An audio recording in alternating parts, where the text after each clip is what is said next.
ظلم تو ظلم ہے، بڑھتا ہے تو مٹ جاتا ہے۔ یہ عنوان ہے عالیہ حمزہ ملک کے خط کا، جو خود ظلم کا شکار ہیں اور 1 سال سے زائد عرصے سے جیل میں قید ہیں۔ لکھتی ہیں، حتیٰ کہ عزت بل سے صحافیوں، میڈیا، یوٹیوبرز آزاد رائے کو سلب کرنے کی یا حق سچ کی آواز کو روکنے کے لیے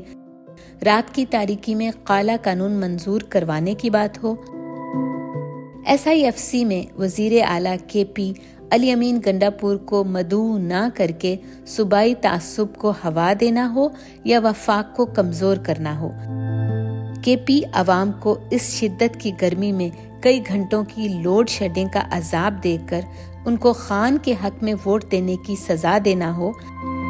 پیمرا کے سائفر کیس اور احمد فرحاد ابڈکشن کیس کے عدالتی ریمارکس کے بعد عدالتی کارروائی کو کوریج پر پابندی لگانا ہو، جینز اور جاگرز پہنے خواجہ سراؤں کا روپ دھارے افراد کا نہایت قابل احترام اور مدبر رؤوف حسن صاحب پر قاتلانہ حملہ ہو، سیاسی قیدیوں پر ظلم و جبر اور اذیت کے نت نئے حربے ہوں،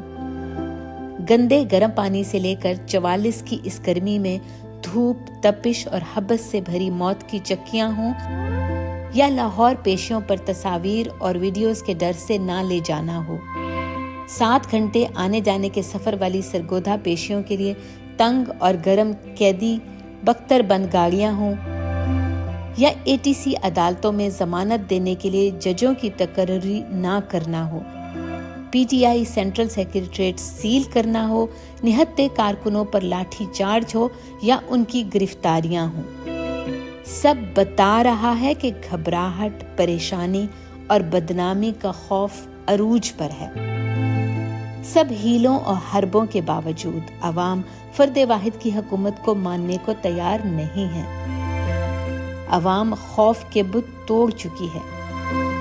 ماضی میں فرتے جذبات میں خان کی 12ویں کھلاڑی نے کہا تھا،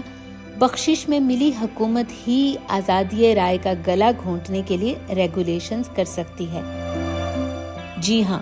فرد واحد کے اشاروں پر آج بخشش میں ملی حکومت کٹ پتلی کی طرح ناچ رہی ہے، لیکن یاد رکھیں، ظلم تو ظلم ہے، بڑھتا ہے تو مٹ جاتا ہے۔